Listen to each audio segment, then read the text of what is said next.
evening, everybody, and thank you very much for joining us here tonight. We're going to be discussing what's your exit strategy, and I guess specifically what your exit strategy might be with the Sonic Clinical Services Group.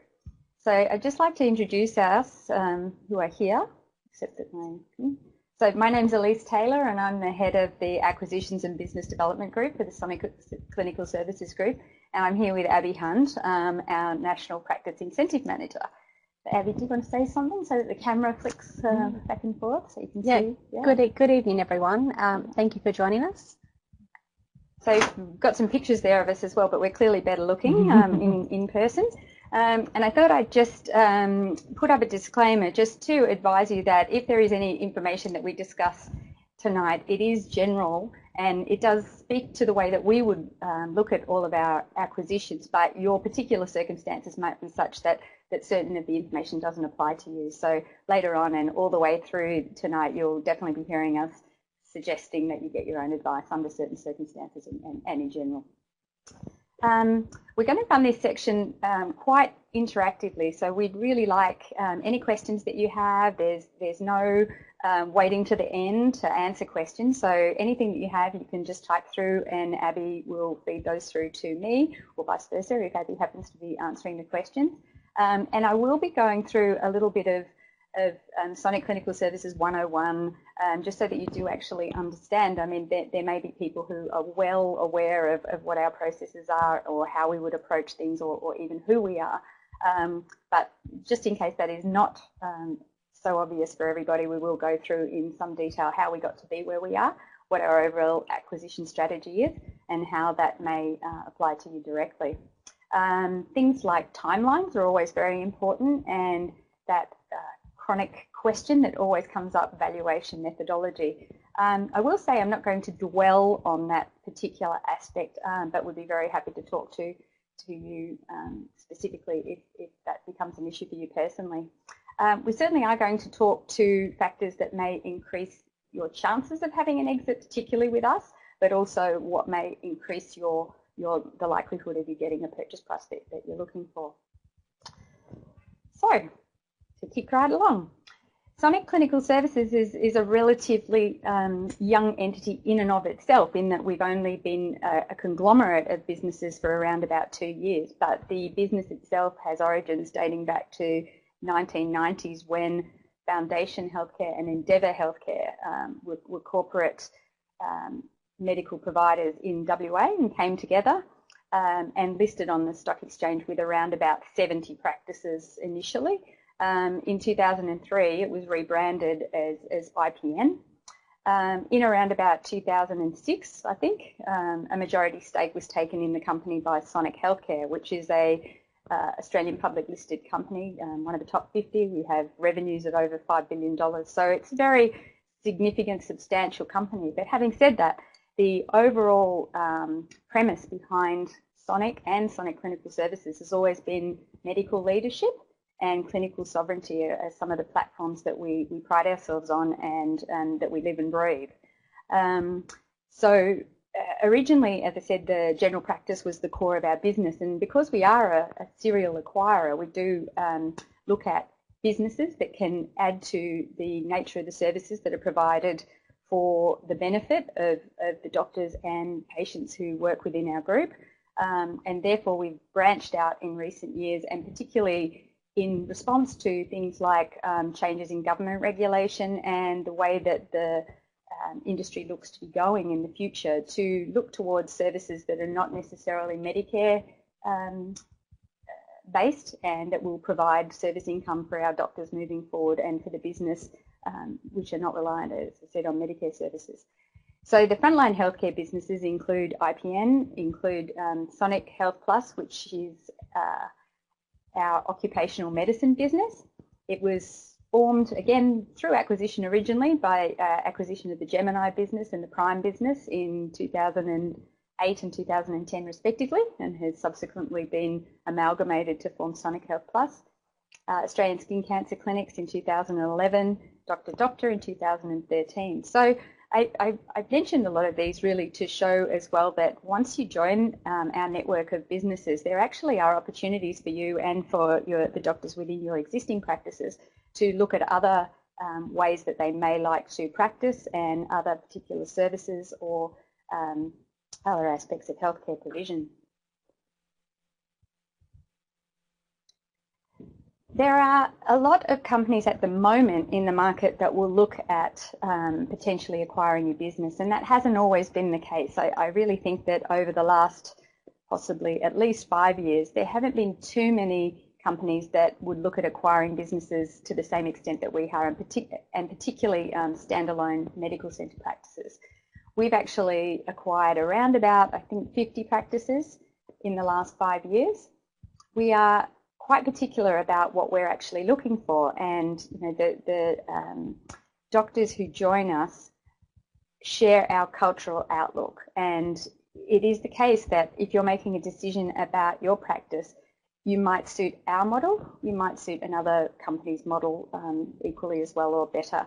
But I certainly think that historically we've been fortunate enough to be able to have conversations with doctors around standalone acquisitions particularly, and I'm going to let you know a little later on exactly what I mean between and differentiate between a standalone acquisition and a merger acquisition.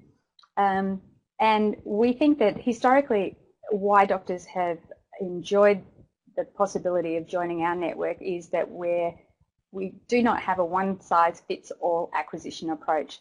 We're very happy to discuss with you any aspects of the transaction that actually are important to you, and obviously including value, and the way that the transaction will be structured moving forward.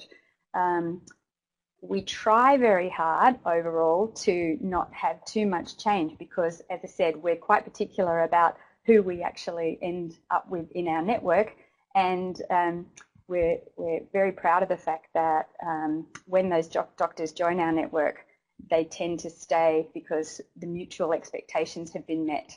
So the last thing that we want in any transaction is to be telling you something and then have you arrive and find that it's completely different. It doesn't work for any of us. So certainly we're an ethical company. We're very transparent in the way we approach things, and I think because of that we've been very successful in our overall acquisition program. I was just going to give you a little bit of geographic spread really, because at the end of the day the strategy around acquiring particular practices will be influenced by your location. IPM Medical Centres has got over 170 practices Australia-wide, and there are over 1,900 general practitioners who act as, we see them as our clients. So you as doctors contract with us for the provision of services to your practices, and that is especially relevant in an acquisition scenario. So Sonic Health Plus has got 53 practices now all around Australia. Recently, about 12 months ago, we acquired the workplace health division of Medibank Private, and some of those clinics have since been integrated into the network as well. But some of them are in reasonably remote and regional locations as well, and service mine sites and regional communities. Australian Skin Cancer Clinics, altogether we've got 20 standalone clinics and a further 8 that are embedded in IPM practices, so co-located with IPM practices. Invariably, when doctors come to talk to us about why they want to consider an acquisition pathway, it's nearly always to do with either management and compliance have just become simply too difficult, and the government doesn't seem to be looking to change that anytime soon.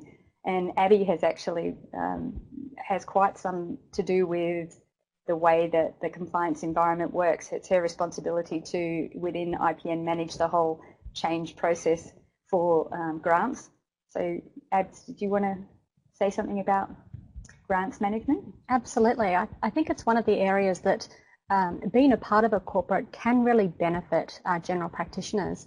As an owner GP, and not only obviously looking after your patients, but all of the change that's involved in the health industry at the moment, including things around the PIP. I know we had the PIP redesign announced at the end of last year. they're talking about, they've obviously been delayed 12 months now, they're talking about a lot of changes to a quality incentive, a quality improvement incentive, even the recent changes amongst the MyHR that started this time last year. If you're a part of a corporate environment, there's certainly the advantage. We managed all of the connectivity and the testing for the MyHR, so that GPs that were associated in our medical centres could continue to operate their businesses, concentrate on their patients, and were literally handed a system that was connected. All of those meetings actually trying to navigate the minefield of changes of the government. IPN as your service provider is able to do that for you. It's definitely one of the benefits. There are people like myself who are charged with minimising audit risk, ensuring compliance, dealing with the red tape and the paperwork associated with that. Thank you. Yeah, so management fatigue, I think, is probably the greatest reason that practice owners come to talk to us.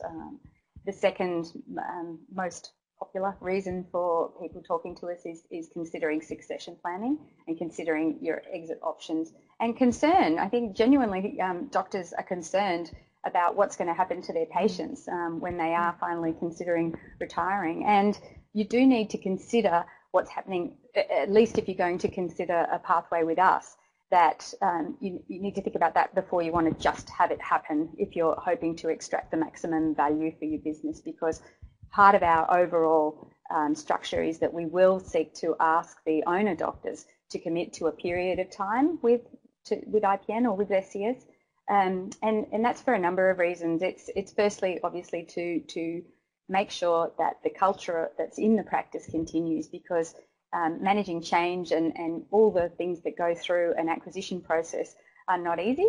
And certainly the practice really will be reflective of your management already, and all the staff and patients and everyone involved with the practice is going to feel more secure if you continue to be involved with it. And again, it's been very important to us, if we wanted to go down this path, that you're involved. And so therefore we want that to continue.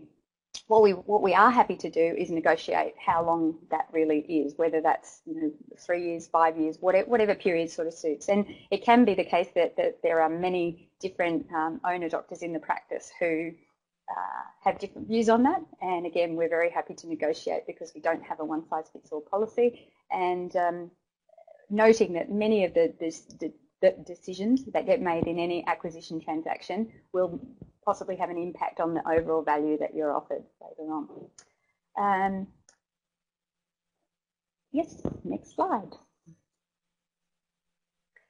So other options that doctors, and again, I don't underestimate the overall difficult decision it is as a practice owner to decide that you're going to divest. And I think that it becomes harder even as you go through the process. We're working with some lovely ladies in South Australia at the moment who've owned the practice for about 20 years. And it becomes an emotional decision. It becomes, you're obviously dealing with your doctors and with your staff. And so there's a lot more to it than just, I've decided that it's time for me to leave. And you'll be considering all of those things. And some of them will be really important to you and some will be less important to you. And I think that's really important to consider. And one of the things is that you might have a scenario where some of your existing doctors have expressed an interest in actually acquiring part of the practice. This seems to be less and less the case. And I mean, I'm fully aware that it used to be the planned exit strategy for most doctors. A junior doctor would come along and they would eventually buy the practice and take you out. But that just seems to not happen too much anymore at all. Most of the Gen Ys, at least, are not really interested in taking on that management responsibility. So it's a difficult option. But it is something that we encourage doctors to have a think about, and we probably need to know how to manage that, and whether there are anything that we can do to perhaps include the associate doctors a bit more, if that's the type of thing that they've actually expressed an interest in moving forward. So sometimes that can be training registrars, or it can be being the medical director in the practice or another avenue like that to have more involvement. But again, your option of them actually buying out, I think, is definitely a less considered option. The other difference that you might have as far as the associate doctors buying out is, in most circumstances, and I don't say this lightly, is that we generally would be valuing the practice most likely in a different way than the associate doctors. So we would be looking at extracting overall synergies and overall benefits to the practice that those doctors may not be able to achieve. So that's another consideration. There certainly are other people out there at the moment who will have a look at acquiring practices as well. And I think, again, it just gets down to the type of environment you want post-acquisition, because everyone will value business differently. And I've got a bit of a digression shortly to explain, get away from the idea of strict accounting type valuations and just give you a general feeling for what your practice is worth. And there are different structures out there at the moment, and some of them have quite some attractive options.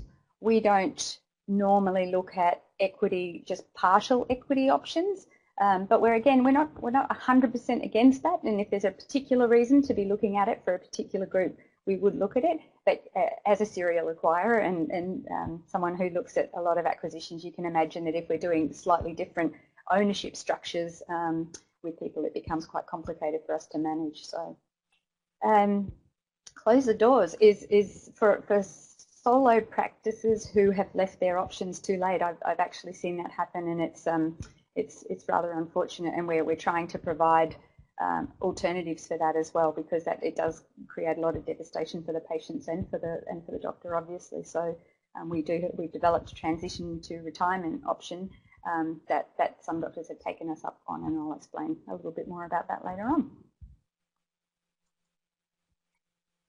So this is, in summary, these are the things that we think that we provide as part of our overall acquisition structure. As I've said, we work with you to work out exactly what it is that's most important to you, and we will focus on those sorts of things. And that can be, job security for your staff, the doctors continuing along the same path that they are. I might qualify at that point that one of our limitations is that because we are a service provider to doctors, we don't have doctors as employees other than registrars in accordance with our ACGP guidelines. So that can be one factor that does make practice acquisition more difficult. Absolutely, definitely not impossible. We go through it quite often, but it does lengthen the time that's going to be involved in the acquisition, because explaining the situation to the doctors and advising them of the difference between being a contractor and being an employee and ensuring that they're comfortable around that arrangement can take some time. And just back on that, I'm not sure that I qualified before that whilst we can come to an arrangement with the owner doctors, because obviously we're dealing with you directly, with the associate doctors, we would normally stipulate the position that we would just continue on whatever their current arrangements are with you. We would continue those as part of the overall acquisition. So it tends to be the case that in most of the acquisitions we see the doctors are on flexible arrangements, and we try to encourage them to at least give us a go as part of the transaction. And we have very good attrition rates in that not many of associates actually leave us afterwards.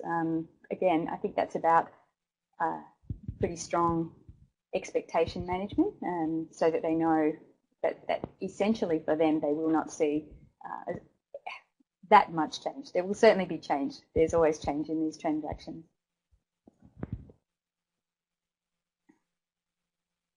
So just to be clear about what we're actually doing as part of the acquisition process is that we are buying from you the right to actually operate and provide services to the doctors at your practice. We will look after operations. We will look after grants through Abby and her team.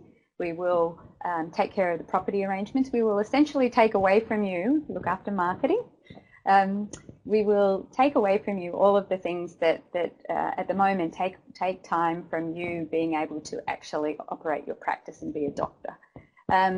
So IT is always a big issue as far as that goes, and historically, some years ago, our IT, as many people's were, was quite disjointed, but now we have really great confidence in our IT department because our IT is centralised with the Sonic Group generally, and we have a dedicated team who look after the transition process.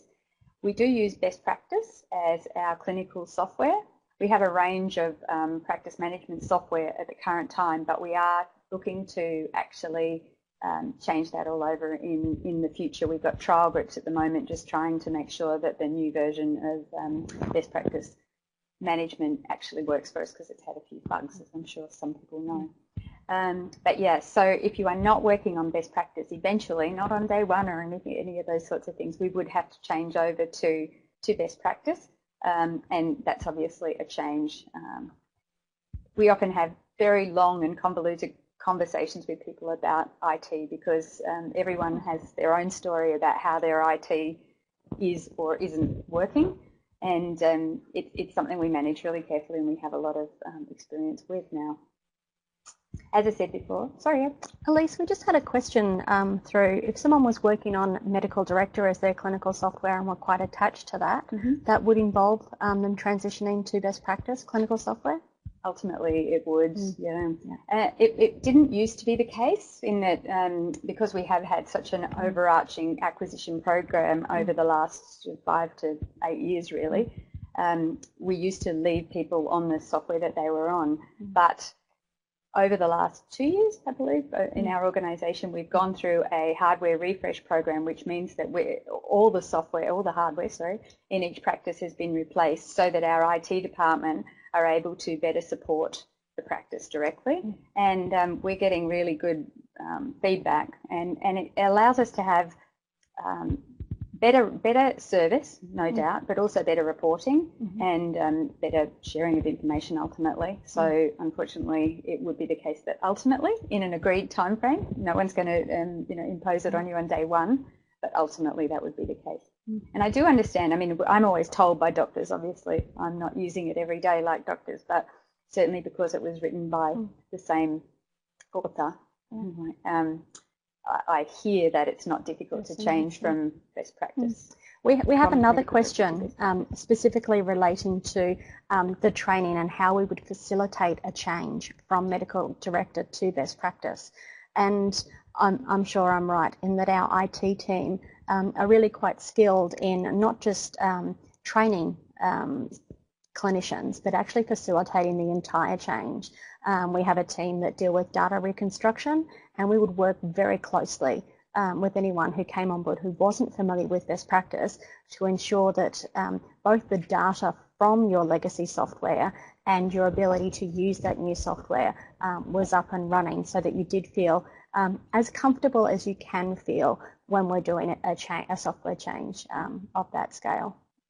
Yeah, that's absolutely right, Abby. So both the doctors and the staff, obviously, in the practice would have quite a detailed training program around it. Yeah, it might be a good time to say we're by no means perfect in our overall acquisition structure, but we think we're very experienced and we don't make the same mistakes twice. I can think of a couple of occasions where the IT transition wasn't perfect. But we certainly learn from those experiences, and yes, I hope that one's ticked off now.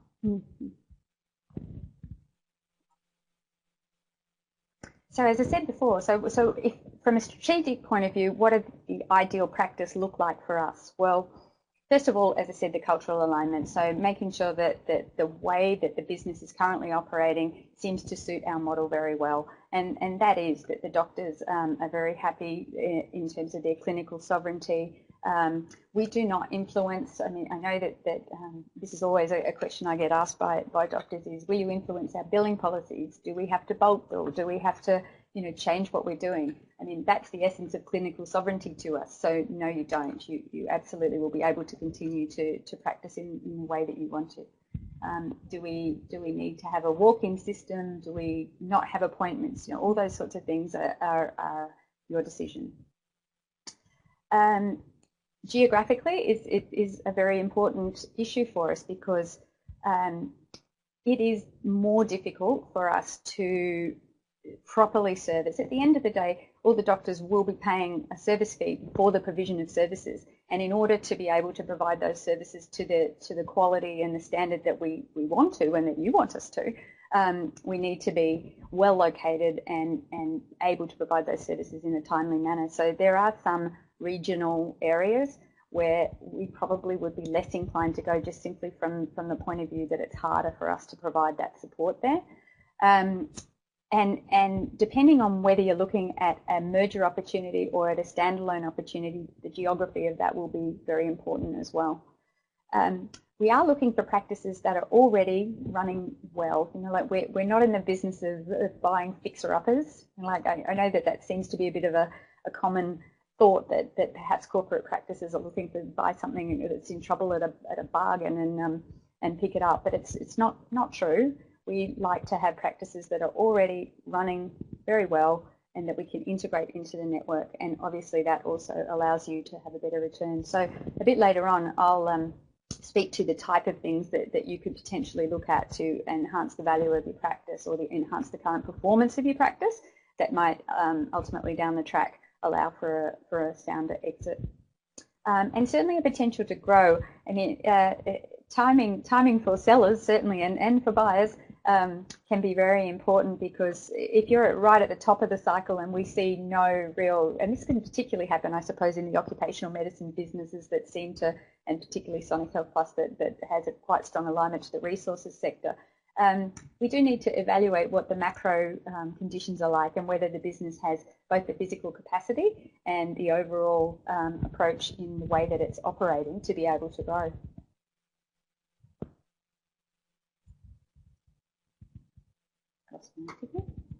So the four types of transactions that we would generally look for are certainly merger transactions. So this is where an existing practice tends to be of a smaller size, sort of, you know, like from 1 to, let's say, 4 doctors. You know, it can range and it can depend on how you're actually operating and how our practice is operating. And you're within a certain radius of an IPN existing practice, and you're comfortable with the idea of actually closing your own premises and relocating your business to our facility. And there's a lot to think about in that kind of transaction, obviously, but I would say that at the moment it's a focus of ours, so we would be happy to look at those kinds of transactions, and as a result, those transactions are probably priced somewhat more advantageously for us, because there are certain synergies, obviously, that we obtain in those types of transactions, and we're quite prepared to share those synergies with you. In those environments, we do have to consider the culture again. We're not going to be merging 2 practices together who, you know, if they are within, say, 3 kilometres, they probably know each other reasonably well. They know of each other by reputation, at least. If the practices are completely against the idea of merging, and then obviously it's not going to work. So it has to be a merger that, and obviously it's not going to work. So it has to be a merger that everyone is comfortable with. We would discuss with you how the staff would be treated, how that actual patient merge happens in terms of patient information, what marketing you need to support that relocation. But in general, when these transactions have gone ahead, the comments made to us are often, why didn't I do this sooner? And actually, I've gone straight on to talk about this without talking about standalone transactions, new developments, and transition to retirement. So I'll talk about those briefly and then move on. Standalone acquisitions are generally for larger practices where we would buy the practice and essentially run it as it is in its current location. New developments are where either we ourselves are looking for a relocation option for an existing IPN practice, or the practice that we happen to be talking to has a need for a property solution. And we've had some very successful transactions where we've worked together with existing practices to actually facilitate a move and an acquisition in the same time. I can think of Charlestown and Wallsend and Nala. There's been quite a few transactions where that's gone ahead quite successfully. These days we wouldn't, a while back we used to look at new developments without those things happening. but we really decided that it takes a long time for an existing business to kick off unless you already have doctors established in the area who are prepared to go to the centre. So we wouldn't be looking at greenfields or brownfields establishments of new medical facilities without the involvement of the local doctors. Transition to retirement, I think I mentioned before, we found that there was a gap in the market where, one of the things I'd strongly encourage, and I do later on, is to think about what your options are early, not to leave it too late. And again, we have had circumstances where doctors have just said, that's it, I want to go, I want to shut the doors and go. So we pretty much developed this product for those doctors, which was, and the doctors were very concerned, not so much for themselves because they've just had enough, but for their patients. So the transition to retirement, essentially, we asked the doctor to commit to continuing to work in an IPN practice for about 3 to 6 months. Again, I should have waited till my slide. And then they leave. And in that time, they actually transitioned their patients to one of the existing doctors at the centre, or to more than one existing doctor at the centre.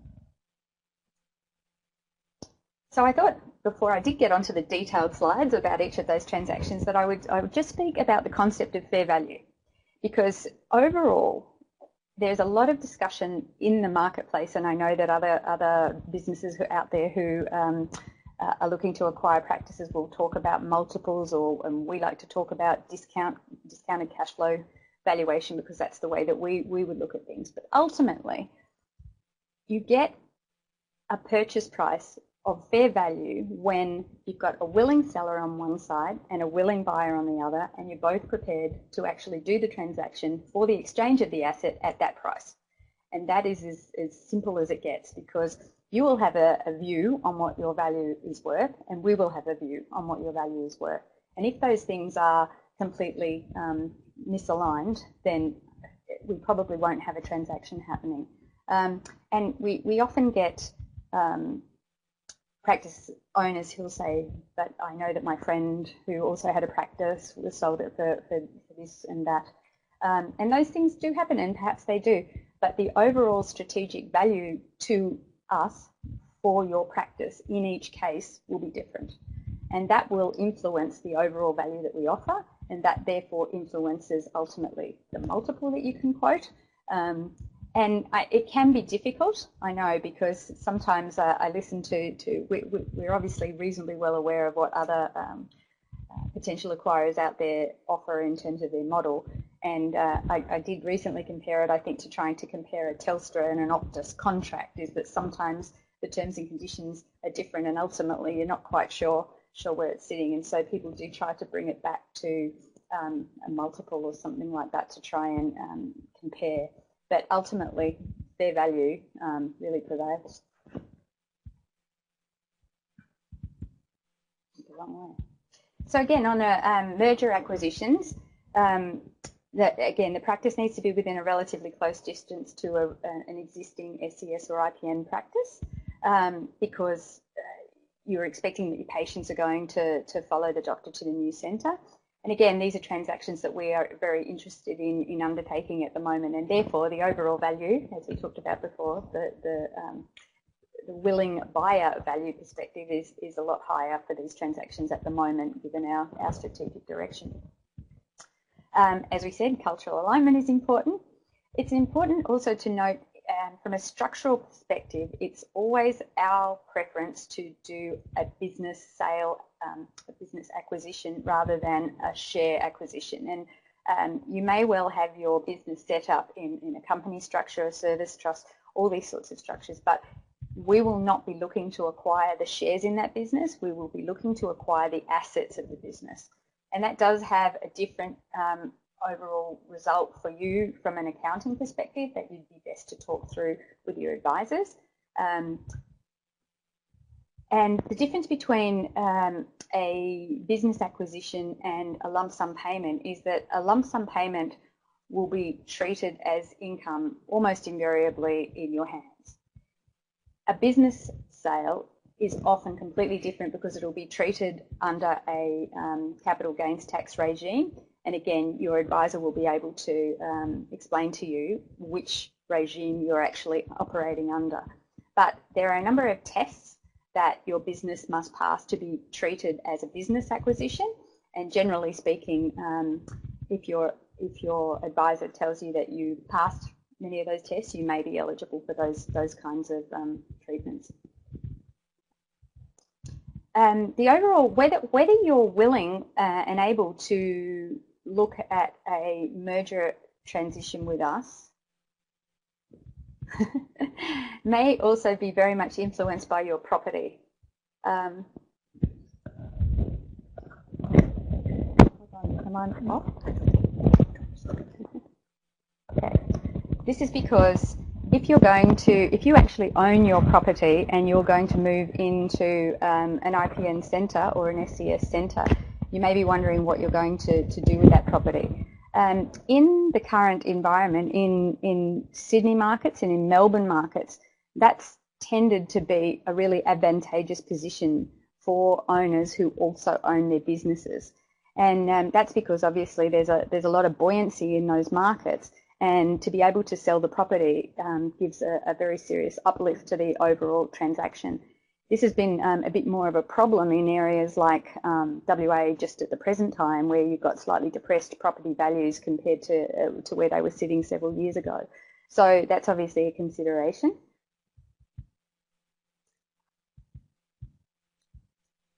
Sometimes people wonder whether we're actually interested in buying the property ourselves, and that's not the case. So we would never actually acquire the property as part of the overall transaction.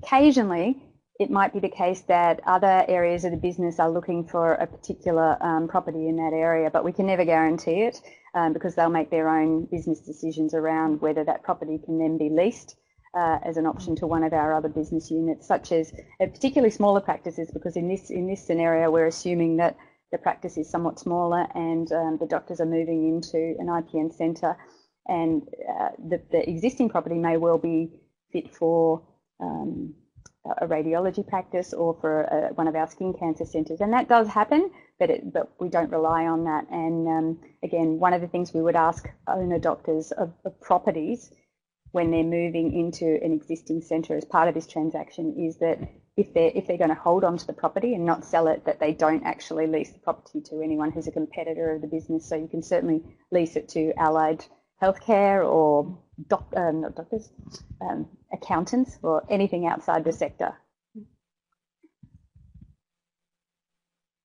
This is just an example of we did a merger acquisition at Moray Field Medical Centre in Queensland, and we expanded the existing practice. We actually spent a fair amount of capital to upgrade and expand the facilities to ensure that the doctor group could actually move into the medical centre. A question that's come through, Elise, relating to branding of medical centres, and perhaps we may be taking a standalone acquisition. Mm-hmm. We've got someone here who's wanting to talk about that IPN branding, and, mm-hmm. and would that always apply? Mm. No. So we will certainly, and I mean, because obviously we would buy the business name as part of the business name is one of the assets that we would acquire in the acquisition, and it really has a lot of the goodwill of the practice attached to that name. So we would certainly not change the name of the practice at all, and we would identify the fact that it's part of the network by normally our blue cross, and that would tend to be all that we would do from a signage perspective. Sometimes we would change stationery and things like that, but again, it will be in a measured way and with your engagement and cooperation and with an agreed timeline. There are times when the building will need a refresh and a refurb, and at that stage we might, and that could be in 5 years or depending on the state of the building. But we would probably incorporate that type of rebranding maybe at that stage. But again, this is all completely open to discussion with the doctors and what they're trying to achieve. Uniforms is a big one. Uniform staff are always divided on uniforms as to whether they want to wear the the IPM uniform or not. And you have some who are absolutely delighted that they get to wear a new uniform, and we've just had a rebranding of our own uniforms, and our staff seem to really like them. And you get practices who don't want to have a bar of it. So again, that's completely up for discussion and around timeline. We have another question coming through, and I thank everyone for shooting through these questions. And just as Elise gets on to standalone acquisitions, and the properties perspective on a standalone acquisition where we're going to continue to operate in that same building. Yep. So in that case, we would definitely be looking to enter into a lease agreement with the existing owners of the properties for an extended period, really, because we would like to ensure that we have tenure in the practice for a long time, because again, that's the place associated with the goodwill of the business. So normally we would look for 5 by 5 by 5, so an initial 5-year term with 2 5-year options. But again, that's quite negotiable.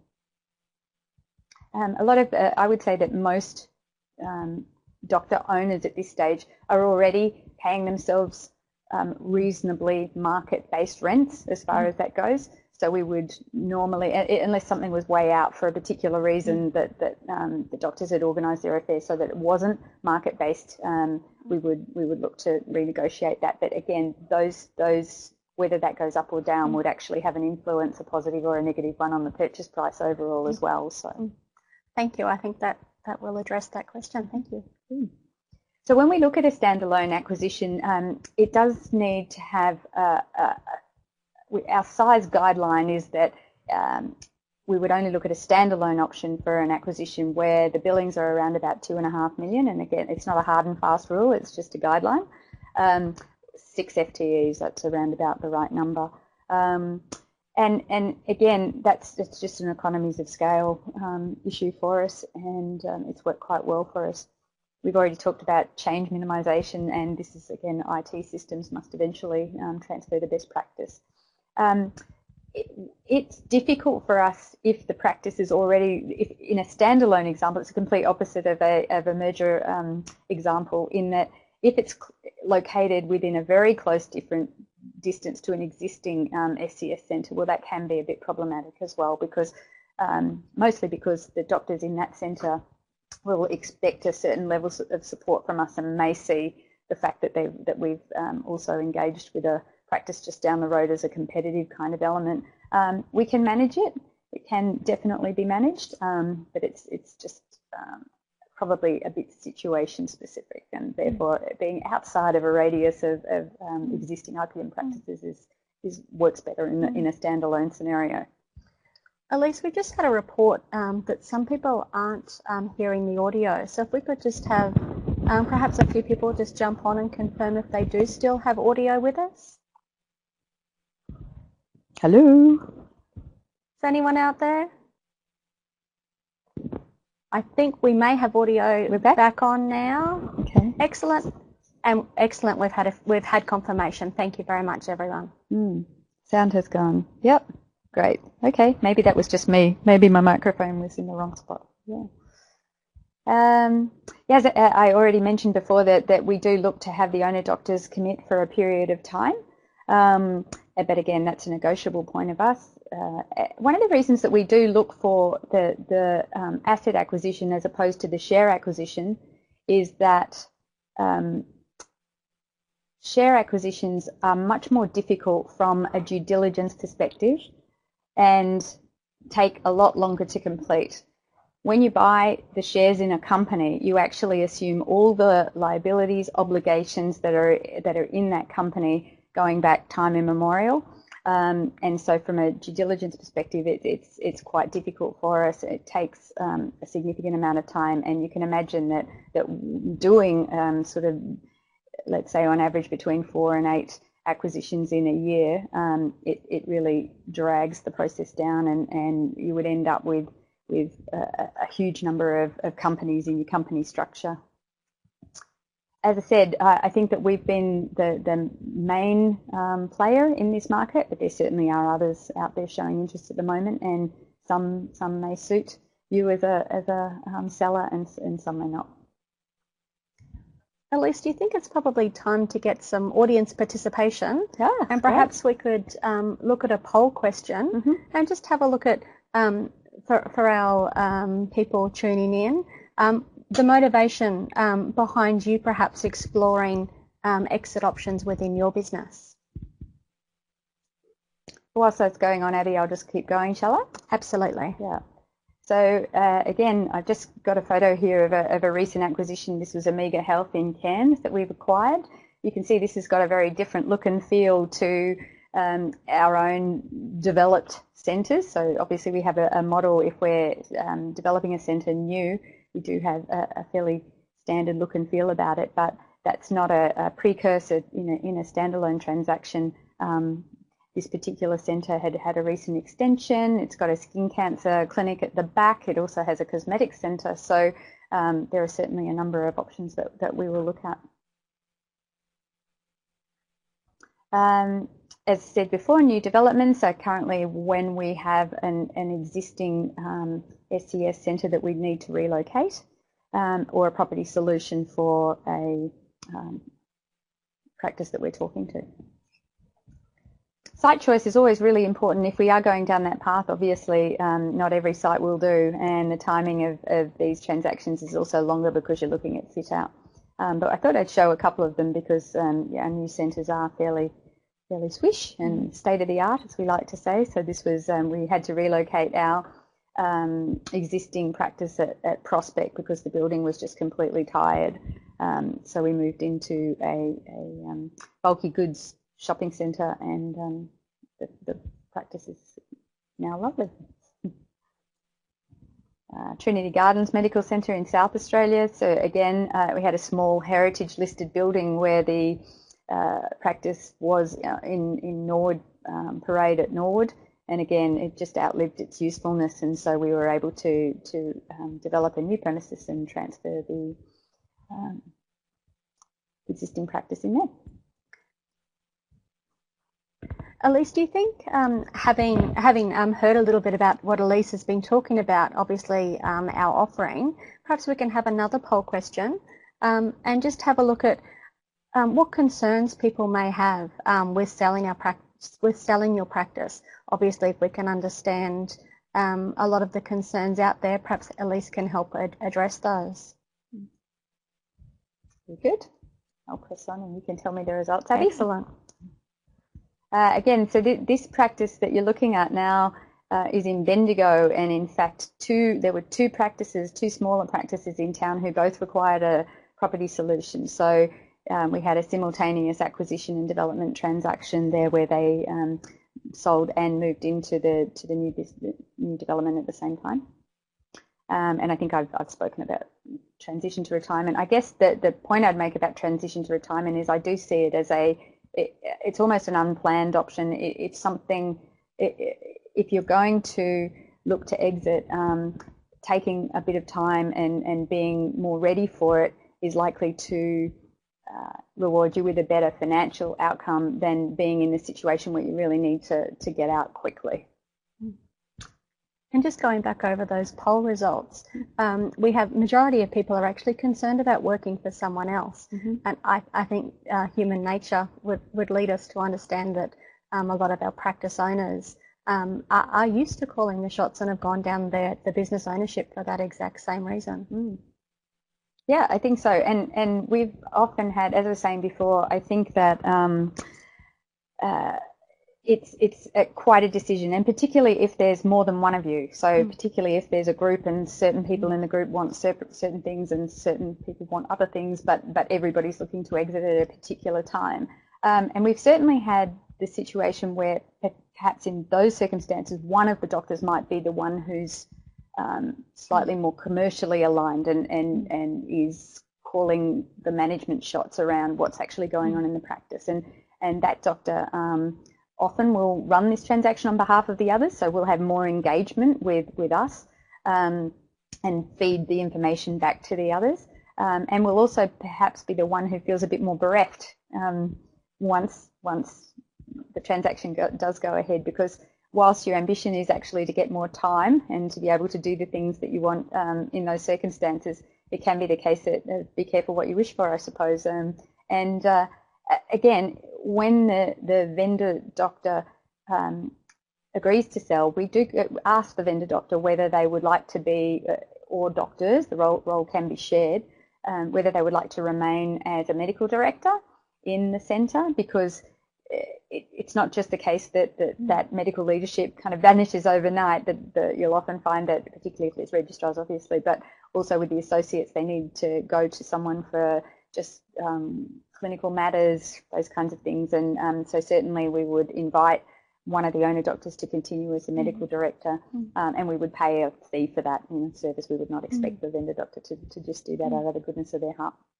And we've just got a follow-up question on the poll, Elise, and that is, what's our expectation about vendor doctors having to work longer hours than they were actually working, or indeed working extended hours? Not at all. Absolutely not. So again, I can't even think of one circumstance really where a vendor doctor has A, offered to work longer hours, or B, been asked to work longer hours. And again, we will value the practice holistically, so we will look at what's going on altogether, and you will tell us this is the way that we want to operate going forward. And so I've recently had quite a raft of doctors that we've been dealing with saying, you know what, I envisage myself working for 5 years, I want to work for 5 years, but I'd like to have the ability to cut down my hours after 3 years. And so we've written that into our agreements, saying, like, you can, after 3 years, you have the ability to decrease your agreed hours by 20%. But if somebody said to us, you know what, I'm working 40 hours now, but when I come to operate my practice in an IPM centre, I only want to work 24, that's fine, absolutely fine, but it will impact the overall value that we offer you as the purchase price for the overall business. So, and we would certainly not be asking doctors. And again, I think that's the difference as well between some others out there and us, is that we do consider ourselves service providers. So if we don't actually have doctors looking themselves to provide services on particular hours or particular days, then we wouldn't operate the practice, because we're there to support the doctors doing what they want to do. If a doctor said, you know what, I want to work Sunday and after hours, well, we would consider whether it was possible for us to support the doctor in that way. And I guess that the hours that we're asking a doctor to work, is it extension? And I guess that the hours that we're asking a doctor to work, is it extension on dictating billings, and how we would not dictate how a GP is to bill? That's right. Yep. So in the doctor's roster is pretty much agreed. The doctor may say, I'd like to have that detailed in my agreement with you, so that there's no doubt about it.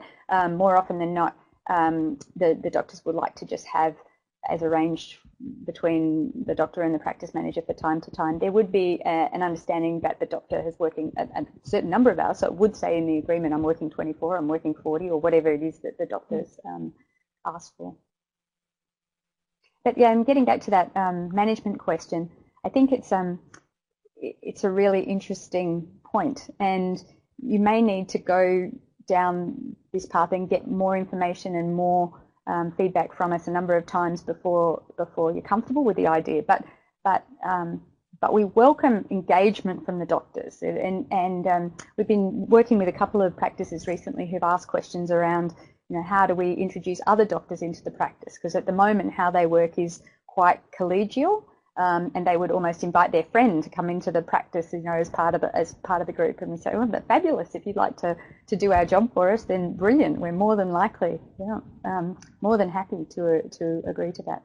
And sorry, I'm getting a bit of a wrap up. If everyone's happy to continue, because we're going longer than the extended time, then I'll keep going, or I can talk faster. Just one question before we move on to a testimonial, Elise, and that was, is there a minimum number of hours that we would expect our GPs to work? Can GPs come on? I mean, you have largely covered that, but just to confirm for our viewer here. I suppose it depends what context we're talking about. So if we're talking about a standalone practice where there's actually a lot of other doctors in the practice, and this particular doctor only wants to reduce, and we can cover what the patient demand is in the whole centre, then not really. No, we could look at the hours that doctors looking to work. If the doctor's a solo practitioner looking to join our centre, again, no, but it will strongly influence probably the purchase price that we're willing to offer for the business. And because we'll obviously have to find another doctor to actually service the patient base. It's almost a transition kind of arrangement if there's an extensive patient base there that's being serviced by that particular doctor. And being mindful of time, I hope that does respond to that very specific question. And you've heard a lot about what Elise has spoken about coming over to IPN and what that would mean. I think it's also really important and would hopefully provide some comfort to our viewers to hear from a doctor who has come on board with IPN quite recently and what that experience has meant for them. So we're now going to just view a short testimonial from Dr. Paul Davis. The support that IPN has given me, has given me more time to focus on patient care at a time in my life when I'm less interested in running the practice.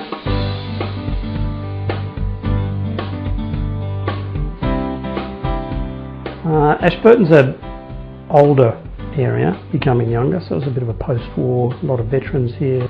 Now they're all moving on and the younger families are moving in, so it's fairly middle class. It's a nice area. So I've got a lot of lovely older patients and the pensioners really appreciate you, and there's some really nice people, and I wouldn't work anywhere else having been here for 30 years. It was a tough decision to move and to sell to a corporate, but over 2.5 years we maybe got older. There was only 2 of us running a large practice, and so we became more comfortable with the idea of A, selling, and B, that IPN were the right people. They weren't necessarily the people that offered us the most money, but they were the people that we thought wouldn't change the practice and that everybody here would keep their jobs as were. Since then, we thought there would be changes, and it's now 18 months and there haven't been. The only changes that have been capital expenditure, and we've got a new nursing area, we're getting new carpets, we've got new computers, so they've been very good at helping us. And I think most doctors here, and not just the doctors, receptionists, nurses, now I think they're all happy and comfortable, and there's no worries anymore. The practice manager has a lot easier role these days. She's very good with people and she's very encouraging, and she can spend more of her day helping guide reception rather than doing bookwork. That is her least favourite occupation. The computer system is also very good. We've got online support that's very quick and they fix your problems immediately. The advice I'd give to other doctors thinking of selling their practice to IPN would be, don't necessarily be afraid of selling to a corporate. That in our experience it has been a good experience.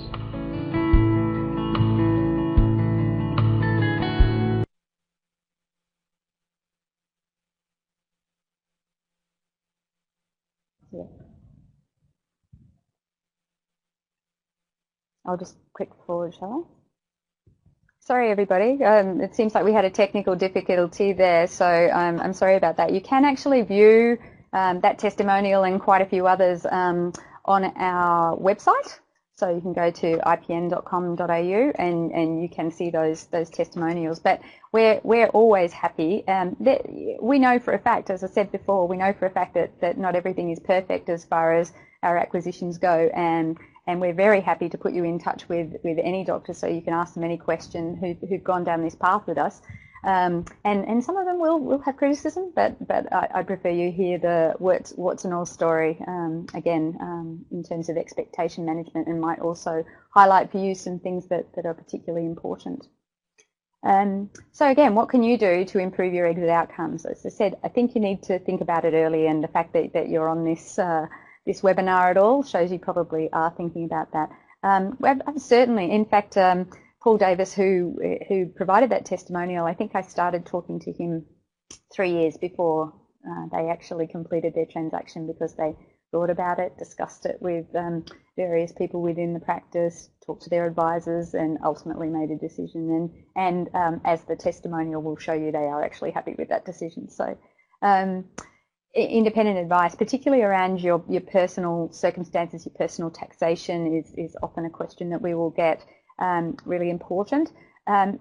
There are certainly a number of very well qualified commercial owner doctors that I've dealt with who've chosen not to get advice, and if you feel you're in that category and that you can make decisions, then that's great. But there will be a lot of queries that come through about your financial information, and either you have to be able to provide those answers to us yourself to enable us to proceed. You can deal with your practice manager. You can let your practice manager in, and I'll talk about that a little bit later, to provide that information, or your external advisors can be that conduit. So again, you need to make your own decisions. Set your exit objectives. I think some people are going to be looking to absolutely maximise the value you get for your practice, and that's absolutely fine.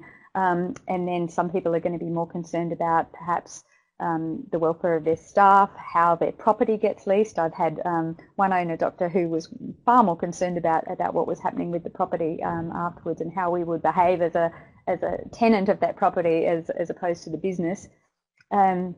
Know your data, as we said before. If we're going to ask questions about what's going on in the practice, it's good for you to be able to have a handle on that. And because again, we're very transparent about the way that we value practices. We're happy to have a discussion with you about this is how we got to where we are, and this is why we're very interested in moving forward with your practice, and that will enable you to understand that if you're already on top of your data. Very encourage you to speak to more than one potential buyer, and I think that there are enough differences between the models that you will find that one probably speaks to you more than another, or than a range of others. There are quite a few other smaller, you'd call them mini corporates, sorry, I know we're running very late here, and thank you very much for everyone for staying on the line, but we have never really liked the fact that people talk about corporate medicine and corporate practice, because I think that once you come and have a discussion with us about how our model is, that whole corporate tag and the things that people perceive as being negative around corporates don't necessarily apply to IPN and Sonic Clinical Services, but have perhaps in the past been pointed towards other corporate players.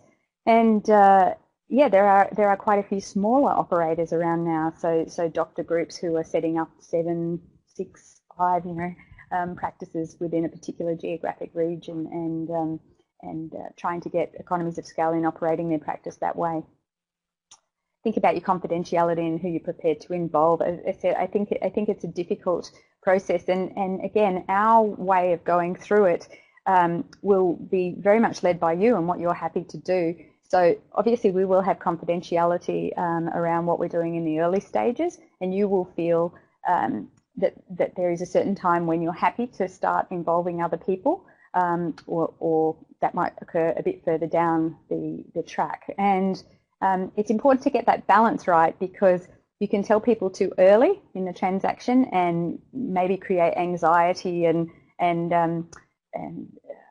that can be problematic to manage. But you can also tell them too late, where particularly associate doctors in a larger practice may feel disenfranchised by not having been involved in the process early, and we will respond to how you want to as far as that goes.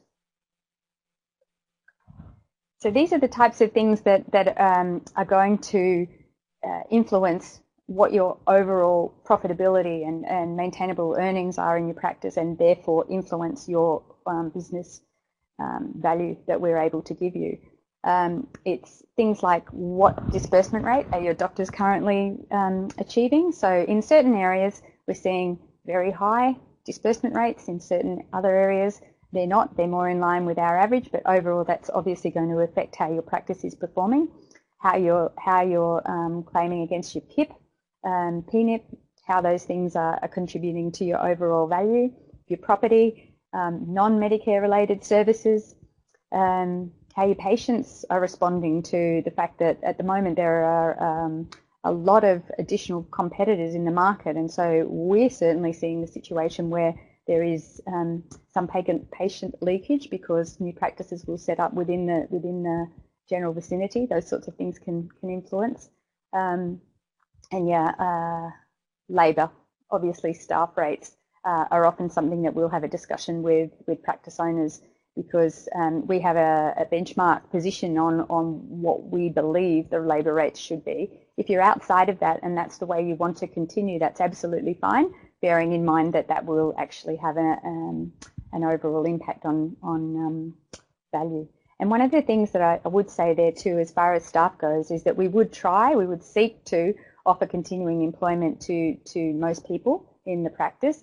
Where we can't offer continuing employment is people who are employed in a purely financial function, because that's one of the service elements that we're actually offering to you. So if someone's just doing your straight accounting and your bookkeeping, we generally wouldn't be able to offer them continuing employment. I've seen occasions where those people have been perfectly happy to take another role in the practice, and that's all worked out, but that's just something to be mindful of. So this, I just did a little comparison as to the type of things that might influence the overall value that your practice is worth to us as a buyer. And obviously, again, you're going to have a benchmark at which you're just not prepared to sell the business at. So we really are comfortable to go through the process of explaining to you again why we've reached the value that we have, and if that doesn't suit, ultimately we probably won't do a transaction, but clearly we have investment criteria that ultimately has to be met as well. I'll just run through this really fast because I think we've spoken a lot about this. If you are interested in progressing a transaction with us, we would have a meeting where we would discuss most of the things that we've discussed today. We would explain to you our strategy and the way that we approach transactions, and we would like to get a good feel for how you're currently operating your practice and the parameters involved around that. And everybody is different. You know, the overall businesses are obviously providing the same kinds of service, but it's amazing how different the level of provision is from practice to practice. If everybody has decided that they would like to take the next step, then we would ask the vendor doctors to provide us with some snapshot information. It's not detailed financial information and business information. You should really have it at your fingertips, I'd imagine, provided you followed all the steps beforehand. So basically just billings information, payroll and employee information about your lease, and P&Ls. And putting those things together, we're able to form an indicative valuation and send that to you for your consideration. And again, you may have points. We're always very careful to say, this is what we've assumed. You know, that there are always things in the P&L that are probably specific to the way you're operating your business. And we would tell you, we've assumed that this is the case, we've assumed that this would continue, we've assumed that that would not continue, and you come back to us and tell us, no, you've made a mistake there, I want to do this, or I want to do that, or this is very important to me, and we would then have a look and revise that valuation if appropriate. So once we reach a agreement on the fact that everybody's happy to move forward, and again, this is a non-binding and indicative arrangement at this stage. Either of us can walk away for any reason, really. We would then do what we refer to as due diligence, and I'm sure you've heard the term, and that's basically just to confirm that the data that you've given us in the indicative stage is actually correct, and it also confirms with us the steps we would need to take as an integration process. So to look at your IT systems, to look at the way that your operations are currently being conducted, and make sure that we understand those well enough to support you. Once we go through that process, then assuming everybody's still happy, we would seek board approval. So because we're a public listed company, for transactions over a reasonably low threshold, actually, we have to get our board approved.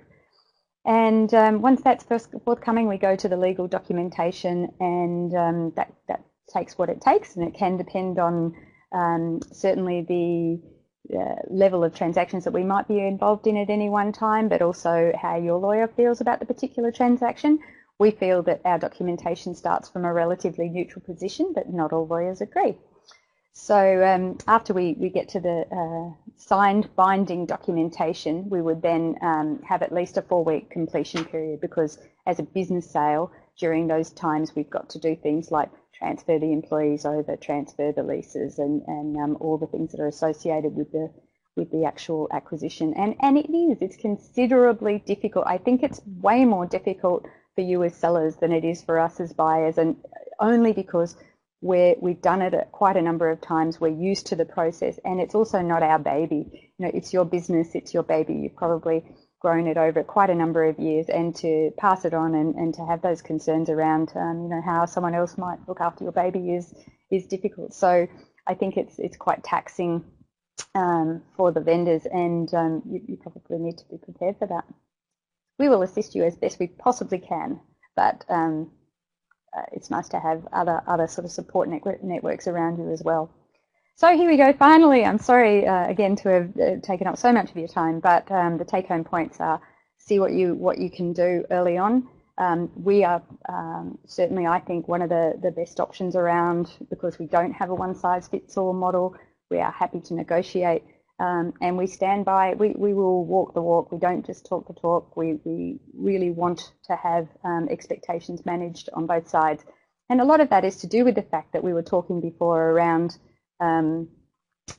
you're going to commit to staying with us for a long period of time. So I certainly want that relationship to be certainly collegial, and that you're never saying to anyone, at least Taylor told me that, and that wasn't correct. So that's one of the reasons that I think that we're, and obviously we're more experienced than others in the area because we have been doing it for such a long time.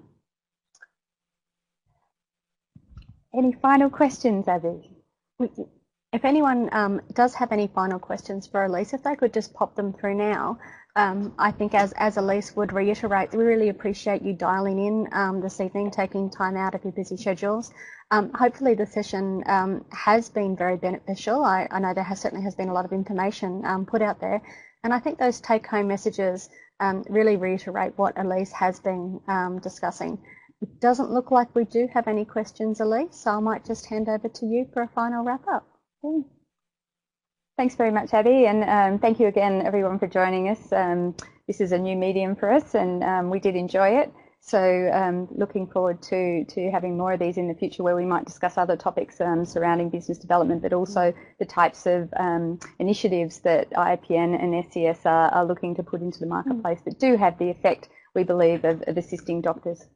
We do have one question that's come through, Elise, and that's about accessing the slides, and I guess more importantly, being able to review the information that you've provided to everyone this evening. I'm happy to email through the slides to people if they're interested in having them. Fantastic. So just make a note down in that chat box there, and we can make sure that anyone who does indicate in the chat box, we can direct that information for you. Great. Lovely. Well, thank you again. Thank you, and good night.